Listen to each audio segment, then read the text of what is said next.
Our Bible text comes from the Gospel of Matthew, chapter 10. We're going to look at verses 16 through 24. I'll move that out. Matthew chapter 10, verses 16. This is kind of an, I don't know, so Mother's Day sermon, but anyway, behold, I send you out as sheep in the midst of wolves, so to be shrewd as serpents and innocent as doves. But beware of men, for they will hand you over to the courts and scourge you in the synagogues, and you will even be brought before governors and kings for my name's sake. And as a testimony to them, to the Gentiles. But when they hand you over, do not worry about how or what to say, for it will be given to you in that hour what you are to say. For it is not you who speak, but it is the Spirit of your Father who speaks in you. Brother will betray brother to death, and a father his child, and children will rise up against parents and cause them to be put to death. And you'll be hated by all because of my name. But it is one who has endured to the end who will be saved. And who, whenever they persecute you in one city, flee to the next. For truly I say to you, you will not finish going through the cities of Israel until the Son of Man comes. A disciple is not above his teacher, nor a slave above his master. It is enough for the disciple that he become like his teacher and a slave like his master. If they have called the head of the house Beelzebub, how much more will they malign the members of this household?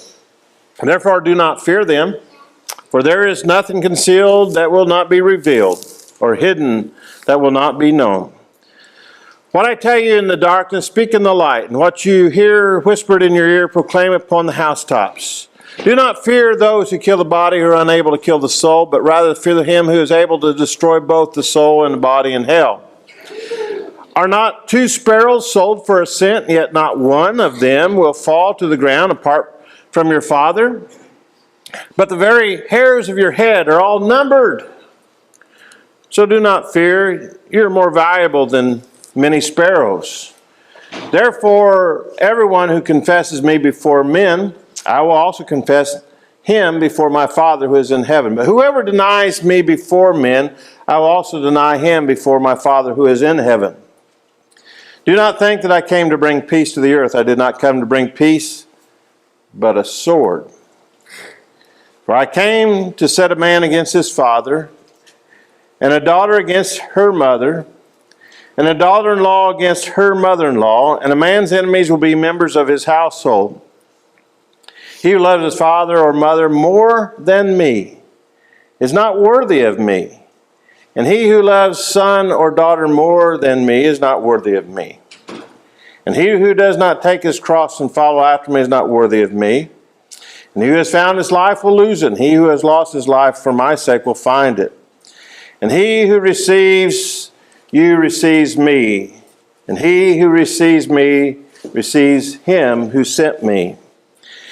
He who receives a prophet in the name of the prophet shall receive the prophet's rewards, and he who receives a righteous man in the name of righteousness man shall receive righteous man's reward. And whatever in the name of the disciple gives to one of these little ones, even the cup of water, cold water to drink, truly I say to you, he shall not lose his reward. Mother's Day is such a special day. If your mother is living, count yourself blessed. For those of us that lost our mothers, we can still hear her voice. We can feel her touch. We feel her warmth of her love. And my dear sweet mother was a wonderful mother. And I think of her this day and how much influence she had on my life. Studies show that during pregnancy in her mother's womb, babies get comfort from a mother's beating heart. This right here. And the rhythm is soothing to the baby. And after birth, it can help to put something close to the baby to help her sleep, like a ticking clock. might be an example. Now they sell all kinds of devices to imitate that beating heart for just that reason. And maybe that's the reason why music is so enhanced when you hear drums, is we hear this beating that starts at the time of conception. And drums sort of emulate that sound of a heart beating. That's the beginning of every person's life.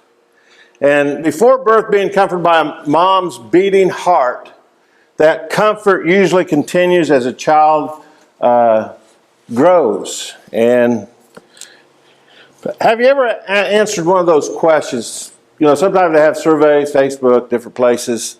One of those dumb questionnaires to see what kind of personality that you, traits that you have.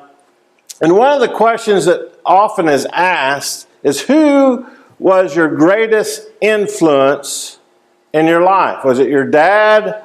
Was it your mom? Was it your uncle, grandparent, somebody else? And I know for myself, my mother was the greatest influence for my spirituality. And my grandmother as well. That faith has been handed down from my grandmother and maybe somebody before her. Would it be your mom? Would she be the greatest influence on your life? Can you think back to your growing up years and can you recall the times when you needed the best advice in the world? Or at least you needed somebody to talk to who knew you the best. Was that person your mom? Might have been. Compassion usually is a trait that's normally associated with moms. Compassion. Sometimes you don't get that from dad, but mom usually has some compassion. Moms, of course, they've got eyes in the back of their heads. And maybe she's a little snoopy when we were growing up, and especially growing teenage boy or girl. Sometimes moms have to be that way, but because of that, perhaps she knew what we needed, and that we needed comfort. Before we were born, her heart was there to provide the comfort that we need. And especially when we're going through some tough stuff growing up. And I shared with you before how I remember one particular time, things weren't going well for me in high school. And it wasn't so much in the high school, it was in the church. The youth group, there was one girl who was kind of a gossip, and she turned the rest. We had a small youth group, and they turned everybody else against me. And that was a tough time for me. But I remember my mom and my dad, my sister, they come in and they thought I was asleep, but they prayed over me and gave me, and I just got, kind of feel like crying. And because of that love and that compassion. But they know more than anybody what we're going through. And I hope many of you have similar feelings about your mom, your dad, your uncle, your grandparent who was there. They gave you that beating heart of comfort. And maybe you didn't have a mom, but you had a grandmother. And, life doesn't always work out perfectly for some people. And so offer this thought, no matter your past history with your own mom, no matter if she died giving you birth, you're still given 9 months of that beating heart of your mom to give you life, to give you hope, and to give you comfort. Amen. Now, there are a lot of sermons being preached today, how Jesus provides that kind of comfort to us. And those messages are right. He does provide comfort. And even greater comfort than what a mother can give.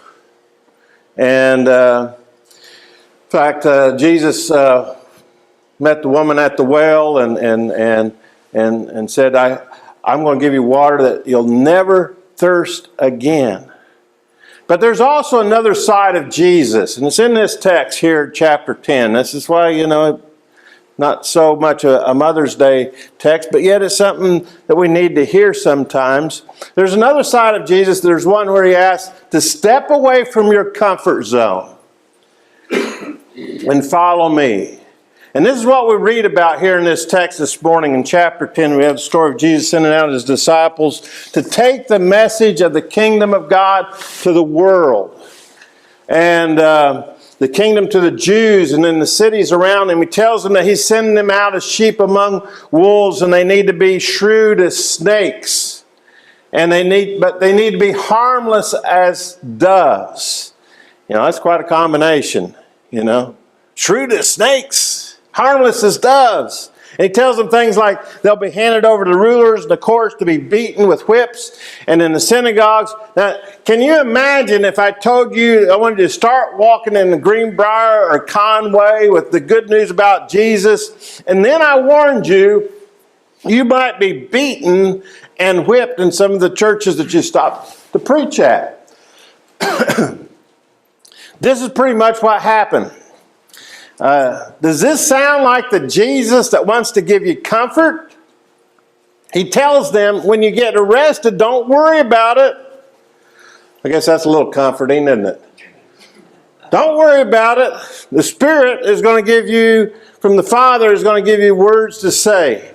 And then he gets even more personal with him. Brother will betray brother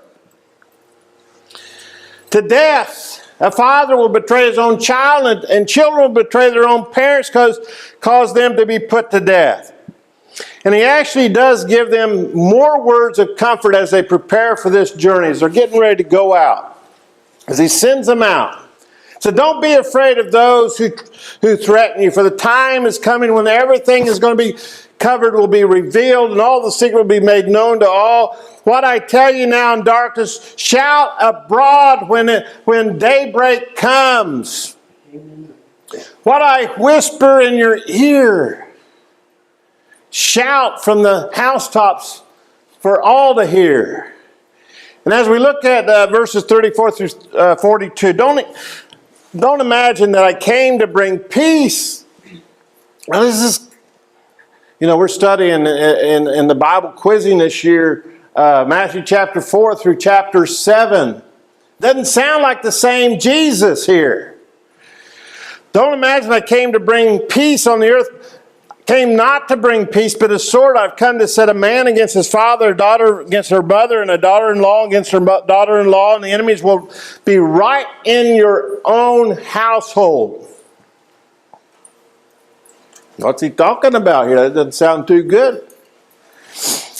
If you love your father and your mother more than you love me, you're not worthy of being mine. And if you love your son or your daughter more than me, you are not worthy of being mine. If you cling to your life, you'll lose it. But if you give up your life for me, you'll find it. Now Jesus said himself, don't imagine I came to bring peace to the earth. I did not come to bring peace, I came to bring the sword.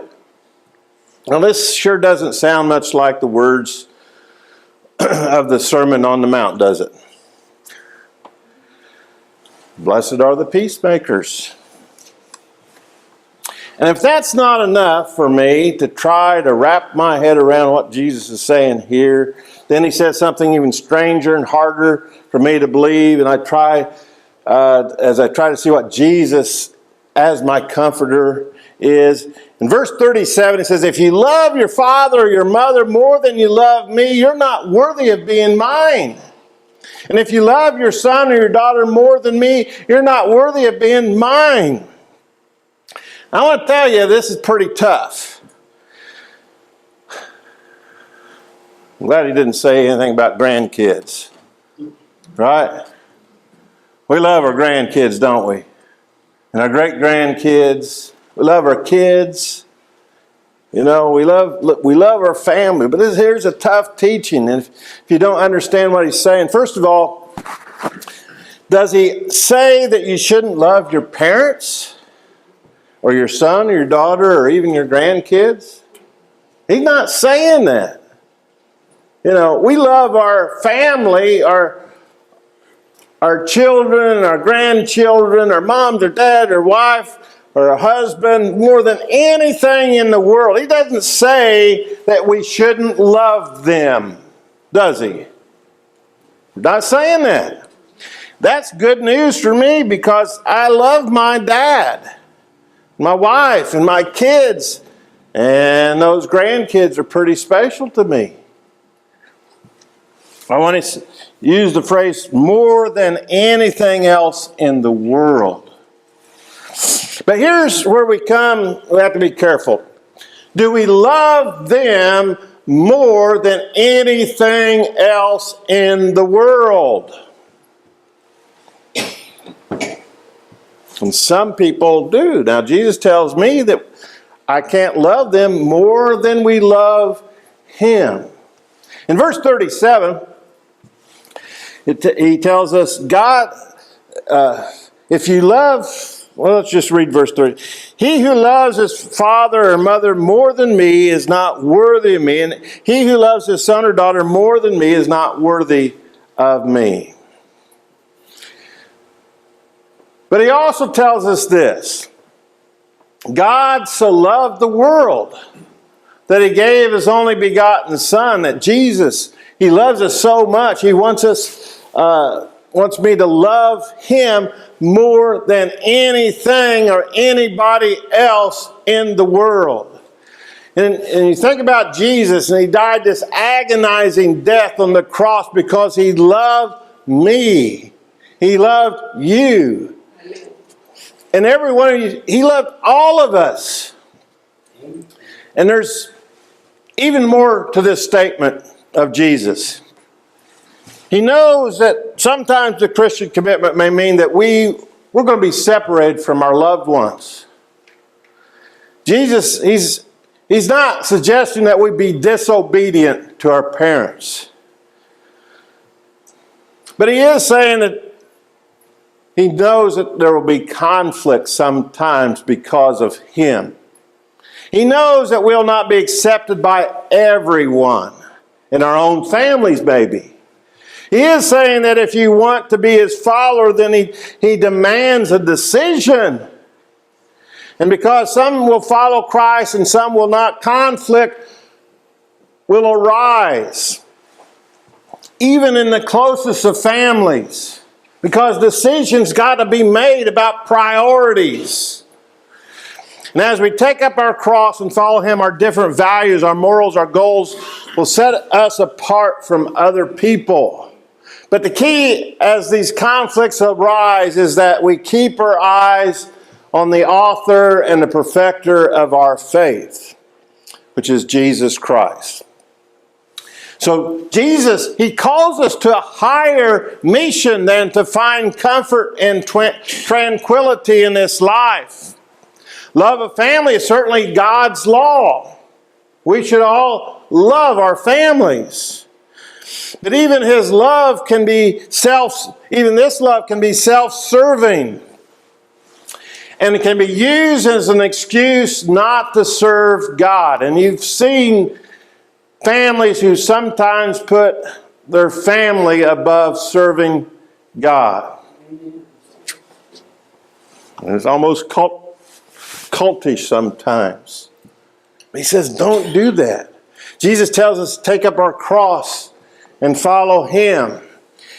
This means we publicly identify with Him and His kingdom. And when there's tough decisions to make, that we choose Him. And this is where the warnings come in. He told His apostles that we will experience certain opposition, even from family members who don't like us. Maybe because of our religion. I know in my dad's family, my dad's brother, his wife, they kind of resented my mom and her faith. And there's a little, there was some, they just weren't that close, I'd put it. They got along okay, but, there was a difference.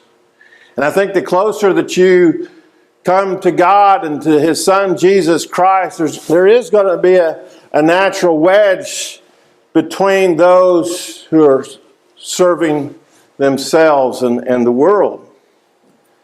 And He gives us this final bit of positive truth. But if you give up your life to me, you will find it. You'll find it. If we try to cling to this life with its limits, its finite ending will cause us to forfeit the best from Jesus Christ and the world and His coming kingdom. The more we love this world, the pleasures, the leisure, the power, the popularity, success, the more that we love family, the more we'll discover how empty it really is without God. The best way to enjoy this life is to kind of loosen the grip, the rewards, so that we'll be free to follow Christ. That's what Jesus is saying here, I think. He doesn't say don't love your family. He's just saying it's a natural thing that when you're following me, there might be some division because of you following me. He said it's okay to love your family. We can still love our family with all our heart, but we need to love Jesus more than even our family. And maybe then our love for them grows deeper, because when we realize His love for us, we can love Him deeper. And it's not just our family, it's the way that we might see everyone.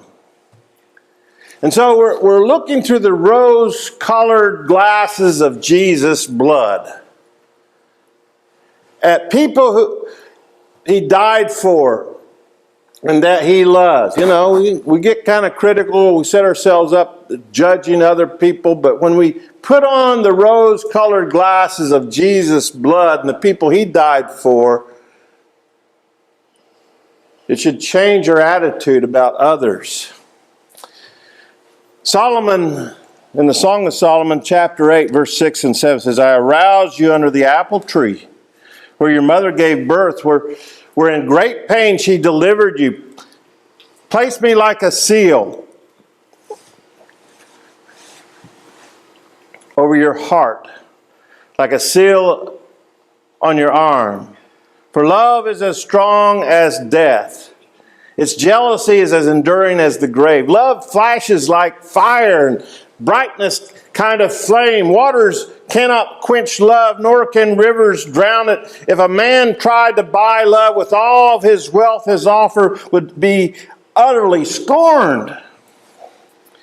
And you see, this is the kind of love that Jesus has for us. He is jealous to the point of death for each one of us. Romans chapter 8 and verse 35 asks this rhetorical question. Can you say anything? Can anything? Yeah, you're almost as good as that question I had earlier this evening. Can anything separate us from the love of Christ? No. And the answer is no, of course not. Paul tells us in Ephesians chapter 3, verse 18, that Christ's love it's so great. We can't even understand it. Maybe that's why the words to love Him more than our own children or our parents can be difficult to understand as well. The depth of His love is just too deep for us to understand. He's asking that we love Him back more than people in our life. And in verses 40 through 42, to close this text, it says, anyone who receives you receives me. And anyone who receives me receives the Father who sent me. And if you receive a prophet as one who speaks for God, you will be given the same reward as a prophet. And if you receive the righteous people because of their righteousness, you'll be given a reward like theirs. And if you give even a cup of cold water to one of the least of my fathers, you'll surely be rewarded. Is Jesus our comforter? And the answer is, He really is.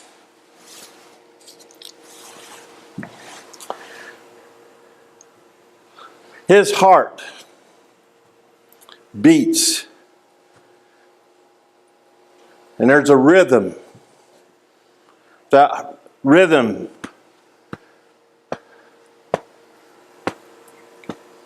we feel His love in our heart. He loves you even more than your mom. Is it possible? Even more than your mom loves you. I read a story this past week that touched my heart about a mother's love for her child. This is during World War II, when the Jews were in the death camps of Nazi Germany. And the rule was, if you wanted to live, you had to work. And it was hard labor. If you became weak, disabled, sick, and were of no use to us anymore, you'd be sent to the death camps or sent to death. Well, this particular young boy had been working, and he became weak and feeble, and eventually became sick and disabled. And the rule was, if you don't work, you'd be sent to death. If you want to live, you had to work. And so when he became disabled and useless to the German Nazis, he was ordered to be sent to death. And knowing what was ahead of him, he was greatly distressed. He was overcome with grief. But his mom was able-bodied, still able to work. And when it was time for them to come, for his son to go, she took him by the hand and went with him.